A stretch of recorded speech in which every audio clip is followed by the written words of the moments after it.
Coteries of the Sheriff of New York City is knocking at the door of your haven. The sight comes as more than a little shock. If he had business with you, you'd expect him to see him already inside or never see him coming at all. Okay, yeah, that mistake again.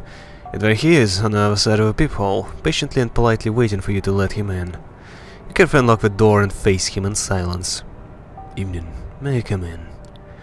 You simply stare at him. Your lack of an answer doesn't faze him, and your lack of resistance as he starts walking inside has obviously been interpreted as a permission. Once inside, he starts looking around as you cautiously stay by the door. Haven't really had the time to make this place your own yet, have you? Feels like Langley's apartment through and through, a secluded study where nobody studies anything. Look at the books on the shelf. Obviously meant to impress the guests, not to be read. Very well nothing about their owner, aside from an aching desire to be taken seriously as an intellectual. He picks one of them up and smirks before putting it away. The phenomenology of spirit, next to all this garbage poetry. You can make a bet. If she's read more than 20 pages, I owe you $50 and a gallon of blood. The kind of place self-professional hermits entomb themselves in to suffer. Consider how much you have to run around these nights. You probably only use it to shelter from the sun and rest, right?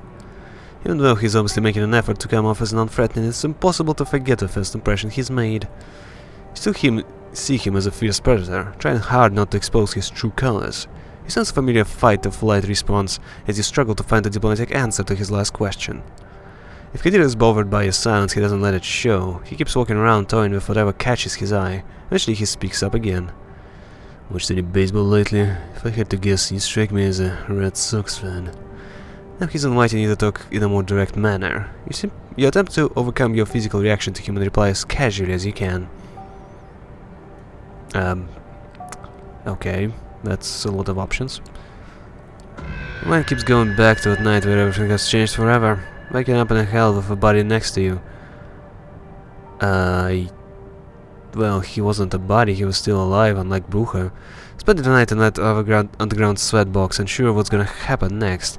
That endless car ride, 3 strikes, a bloodthirsty crowd, that blade. A rebirth, a baptism by fire, a frightening executor who made sure the flames scarred your spirit. As you look into his face, you realize he has read your emotions from yours. Not in the mood to exchange pleasantries, huh? There's no animosity in his voice, he's just stating a fact. Let me get straight to the point, then. He momentarily stops caring about his surroundings, turning all of his attention to you, and demanding the entirety of your attention in return. You see, there's something I just realized over the years. In large part, I may have been hired just to look menacing with a sword, but my job is all about seeing through bonds and relationships. Camarilla would be safe as long as its members adhere to social contracts, making their dealings and affinities plain for everyone to see, but that obviously remains a pipe dream. This is a community of born conspirators, overly ambitious gangsters and politicians, monsters in denial, all sorts of tragically broken individuals. They are driven by desires that make them incompatible with the masquerade, incompatible with the prolonged survival of a Camarilla, incompatible with the methods I used to operate. And so I am doomed to be like a cop, constantly insulted behind my back, and maybe for a good reason, but immediately called for help whenever someone loses their tableware. Like a Christian old detective, outwardly assisted by everyone, but constantly lied to about everyone's past and motivations, even when my failure to solve the mystery might be the end of us all. He tries to sound like he's peacefully resigned to his fate, but it's easy to detect a tinge of regret in his voice. A voice belonging to someone who once had bigger ambitions than this. What broke him? Maybe hanging out with Sophie? In any case, I don't really see anything new being said here. What does the prince keep asking? Why are you here? And what are your motivations? You unnerve me. And what are your motivations? Finally you manage to raise your voice. Kadir notices the effort and smiles softly. So you haven't gone mute since the last time I saw you. Good. Well, I'm here for selfish reason. I need to develop a rapport with you to fulfill my obligations better. Last time we've met, I couldn't see you as my equal. Now that you've been accepted into Camarilla, what choice do I have? I'd understand if you didn't want to see my face again, but I'm one of the faces of New York City community, and as long as you're part of it, it's going to be impossible to avoid me. Especially when I have business with you, and I do. As you might have guessed by now, one of my tasks is uncovering and understanding your bonds, and one of them might endanger our community. Well, that's not menacing at all. Who is he talking about?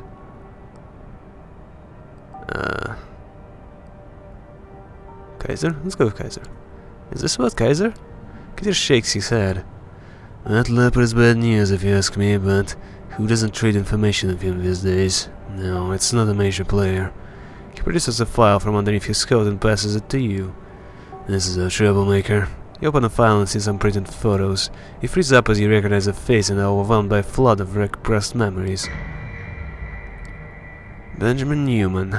That asshole who made the last few years of your life live in hell.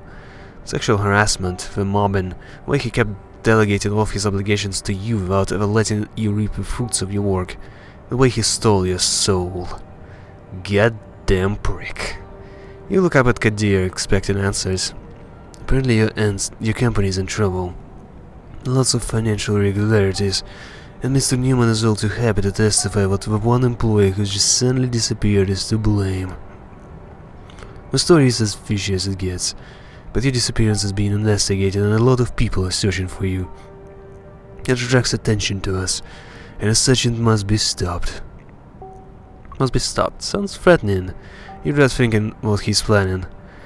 Arrange for you two to meet tomorrow so that you can straighten the situation out and say goodbye to the life you've forsaken. You arrange what? Your eyes must look like saucers right now. Usually these matters are left to my discretion, and I can't think of an easier solution. A lost ship reappears, takes care of unfinished business, disappears never to be seen again. Nobody cares. It's simple, it's clean, no contrived schemes, no unnecessary victims. And it gives me an opportunity to learn more about you as I watched over. The neonate interactive kind we used to hold dear, where true nature is laid bare for everyone to see. Hold dear. You're really going out on a limb here. Because he's got business in being kind to you. He's making it clear he's got self-serving intentions, so that you don't start figuring this out for yourself. Any objections? Any alternatives are probably worse. You shake your head. Very well. I'll arrange a meeting and drive you there tomorrow. Better come up with a load of bull that's easy to swallow. He disappears from the apartment, leaving you as confused as the last time he closed the door on you. God damn it, you need to think it through. For a long time you just sit in your haven, lost in your thoughts, thinking about how revenge is a dish best served cold. Well, I still have time. You know, it's kind of weird how the Agathon didn't reappear. And also that other guy with a strange name. I was about to head out into the city, accompany her and see her true face. When you get to Internet Cafe, Hope is already waiting on the street. Sight catches you off guard, a part of you suspected she might be more of a shut-in. My haven is my castle type. Perfect timing. We need to go for a ride. Get in, get in, get in. She doesn't wait for your response and jumps behind the wheel of a lavender vintage roadster instead. The engine starts roaring expectantly, causing everyone's heads to turn. Not wanting to attract needless attention, you quickly slip into the backseat of a car. The moment you shut the door behind you, the vehicle sets off, tires screeching. Sorry for not bringing you up to speed fast, but hey, this is NYC, everyone's always in a rush. And this is even more true when you're kindred. Now, allow me to take care of some business, and I'll be right there with you. Even as she's zooming past the traffic, she's still on her phone, of course. Nice car. What's your road, please? What's your business? Let's go with nice car. Nice car. How do you afford that? Thank you. Well, lavender really brings out its character, doesn't it? But affording things in this city, it's pretty hard. You gotta be on top of your game at all times. Might as well explain my business plan to you while I'm at it. So, an extremely online Malk based in New York goes by the name of Dev Now. Told me to Google Ethereum a few years back. That way I got into Bitcoin. And I found a new religion. 23-year-olds selling visions of governments replaced by benign code and decentralized consensus. Masses ruled by algorithms. God damn it. As just as laws of physics. Idiot man-child investors trying to shape their reality through sheer fanatical zeal, and dedicated collectors of something as abstract as a rare. SHA 256 descriptions. Oh my god, stop using such complicated words, it's difficult to say. I'm already stuttering a lot. Also, cat. I didn't notice that. It's kind of adorable. Her driving style is far more aggressive and dangerous when you're comfortable with. Is it just you, or does she peek into the rear view mirror more often when she looks straight ahead? Well, as it is, she is pretty much clearly looking at me. God damn it. A speculative environment where nothing has real value, only abstract beliefs matter, and your life savings can be ruled by a single bullshit tweet. How could I refuse the allure? I started buying low and selling high on a variety of shady 24/7 exchanges, what allowed me for 100 times leverage, as in they'd lend me 100 times the capital I could bet with. I got lucky at the beginning and kept the ball rolling, shorting and longing, impulsively, recklessly. I got to a point where I became too big to fall, and that's when I crashed out. The guy comes to an abrupt halt. You bump up against the seat in front of you. Don't I have the... God damn it. Seatbelts. Okay, this story will be continued later. We're here, right at our first stop. I'll need you to do me a favor. A favor? Nothing too difficult. Literally a jump out, jump in kind of deal. See that weird guy in the Yankees full cap standing around the corner? Approach him, tell him you're a young, hot, petite genu. Take a phone he gives you and bring it here. Get going, honey. It's illegal to park here. You jump out of the car and approach your name Hope has pointed out. Not a lot you can tell about him based on his appearance, aside from the fact he seems pretty shady. The guy assumes a comically threatening pose as you approach him. Who you want? I kinda wanna go for that. Like, I don't know what the difference is gonna be, but... You know, yeah. Screw that, I'm going for it. I'm young, hot, and petite, enjoying... God damn it. Who would do anything to get herself a lovely new smartphone. So, could you stop being so rude and help me out here, please? Oh, alright. He takes a phone out of his pocket and covertly passes it to you. Everything has been prepared and preloaded according to your instructions. Should take about 2 minutes to transfer the data. Now get out of here. Man walks away with an exaggerated hip-hop gait. You hop back into Hope's car. She immediately steps on the gas pedal. You got the phone? You're the best! Pass it to me, please. She connects the two smartphones using a cable and begins some sort of data transfer. Looks like it's an identical model. After a minute or so, the processing is complete. Alright, goodbye, lovely. You've served me well. Hope opens the car window, grabs her old phone. You're not an expert to recognize the exact model, but it definitely looks like it had $800 price slapped on it, and tosses it out of the window. Surprised, you look behind your car and see a car in the opposite lane running over the abandoned device. Hope notices your quizzical look. I've been needing a lot of burner phones lately, and I'm not going to use some cheap pieces of shit, so it's pretty expensive necessity. Crossroads, red light. She takes an advantage of a moment to shoot a driving selfie, but strategically excludes her face and uploads it to Instagram. You notice her handle there is Versailles Beauty. Now, I was telling you a story. Cashing out, let's go with that. Right. At some point toward the end of 2017, I became convinced I need to cash out. There's no way the bubble was going to last forever. I always knew there would be no grapes of wrath for the cryptocurrency era. It would have to be a series of profoundly antisocial, disconnected events. The whole crypto culture was decentralized, a church of lone millennials who rejected all established modern values and kept atoning for the original sin of not buying Bitcoin back in 2013. Another abrupt last-second turn. You get pressed against the window. The hell is with your driving style? I miss Agathon already. But a life you never wanted to live anyway, and get a chance to win a priceless pile of nothing. And if you yourself from all worldly desires, find joy in suicidal ideation. Okay, does the microphone pick that up? Cause yeah, it does. Crap. Jesus. Okay, this is not too loud. I'm gonna end this and hopefully the neighbor doesn't drill too hard. To this day, money holds no real value to me. It's as abstract as a video game score, a bunch of numbers on the screen. This joyless world changed me forever. I knew I had to escape. So I took my piles of fictional dollars to a new arena. Elite NYC social circles. Not because I wanted to scam them and make more, but because I wanted to finally make some goddamn fun. I mean, of course I had to scam them in the process, but it was only in the service of becoming something more than a star. A constellation. Another abrupt stop, this time next to an entrance to a shifty-looking back alley. As if she's going anywhere that isn't shifty. Alright, friend. This time you're the leaky gut syndrome, whistleblower extraordinaire. Wherever a press sneak fuck wants to leak, you've got it. Got it? Sorry for putting you out there in my place, but I only personally contact people as a last resort. It's harder to protect my identity each time I show my face out there. I get it. And since I've got you, our man is waiting for you in this back alley.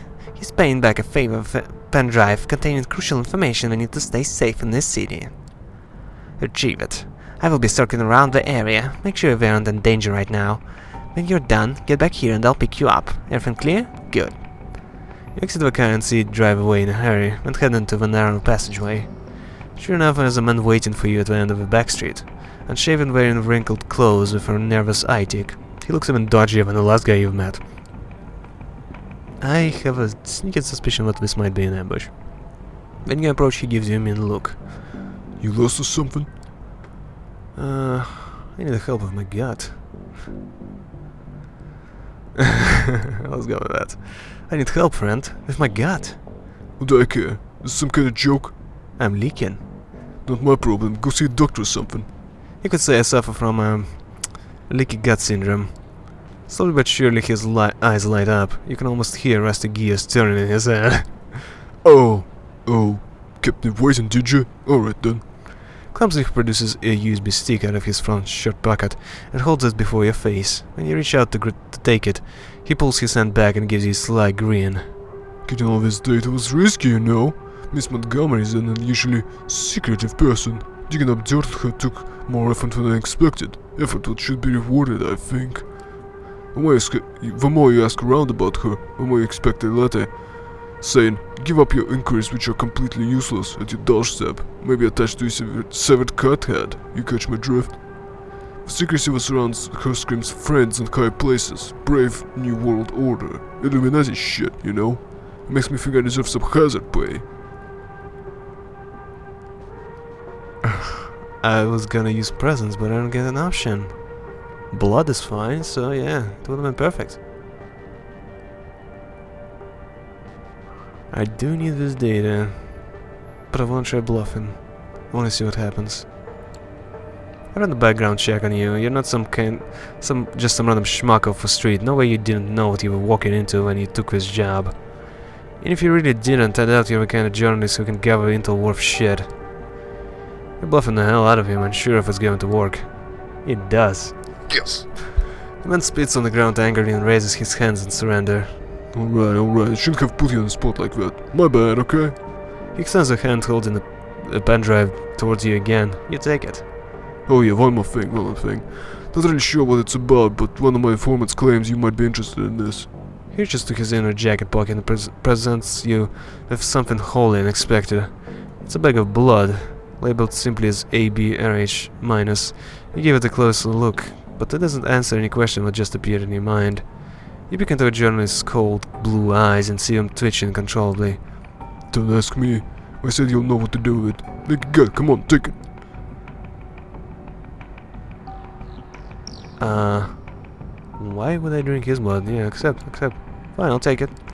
You grab the bag. Anything else? Yeah, I don't think so. Thanks for your cooperation. Another eye twitch and an awkward silence. You hide the blood bag in your clothes and leave the alley where you came from. Hope's car appears behind the corner just as you walk out of the street. Doesn't even fully stop when you approach, but slows down just enough so you can jump in. The moment you close the door, she presses into the gas pedal with her full strength, causing the engine to roar.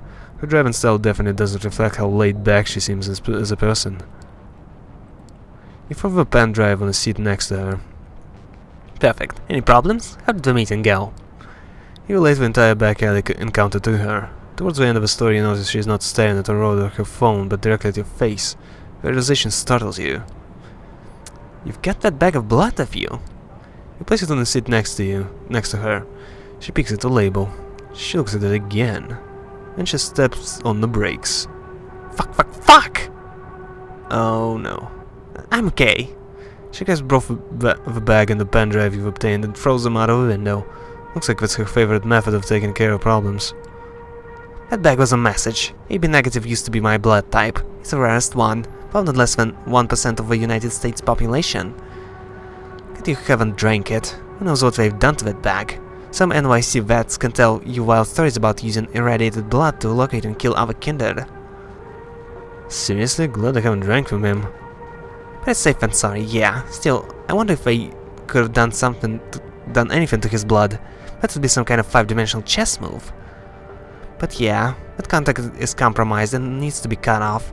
Goodbye, my journalist frenemy, and goodbye, dear Leaky Gut Syndrome. You've both outlived your usefulness. After a brief period of hesitation, she leads the whistleblower extraordinaire account and sighs. You know, one bites the dust. Admit it? Keep quiet? I don't know what this is about, but let's go with admit it. When you're done relaying the story, she chuckles. Pretty horrible at the art of a deal, aren't you? I suppose the silver lining is what I have to worry about. I don't have to worry about that anymore. Still. Looks like I'm in bigger trouble than I expected, but never mind. I've got one more step planned. Then I'll explain everything. Besides, I've got another story to finish. I was talking about Bitcoin and then... where did I stop? NYC elites. Oh, right. You know who saw the real face of the city? Anna Delvey. Ever heard of her? No, I didn't. Russian working class girl, born as Anna Sorokin. She moved to New York in 2013 and convinced everyone she's an insanely rich trust fund kid, a wealthy German heiress. Manhattan elites totally fell for it, and they kept buying it for years while she kept swindling them. She only got arrested in 2017 after having stolen almost $300,000. Sorokin created her Delvey persona out of thin air, convinced everyone she was going to set up an art fund, and kept tasting all of life's finest pleasures while being basically broke. Sounds like me. She even made up a fake family financial advisor, and killed him off when he became a liability, and apparently most of her rich victims never admit to being scammed out of shame. Okay, that doesn't sound like me. By now you're sure. Way she scrutinized her surroundings, her reckless drive, and she's trying to escape somebody. Now Delvey is locked up with murders in Rikers, writing down her memoirs, apparently picking a lot of fights. God bless her heart. She'll be forever an inspiration. But I have more advantages than she ever did. I have my own considerable funds, and I can rely on many more made-up people than just some old-ass financial advisor. A whole bunch of fake content creators and influencers what every rich dumbass wants to get in touch with and collaborate. Makes it super easy to get more money when I invest.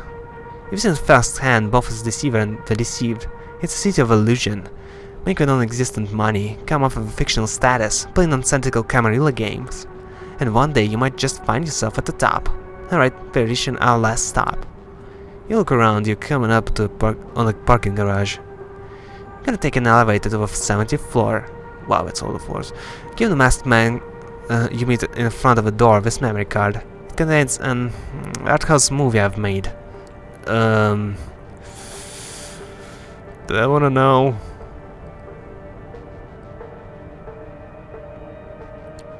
Art house, you mean vampire movie?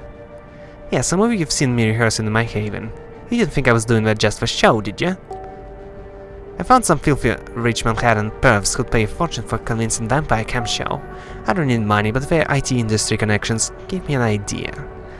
When we gave them this memory card, we get access to tech that should allow us to take on my biggest enemy in the city, so your nickname this time is going to be... a Crash.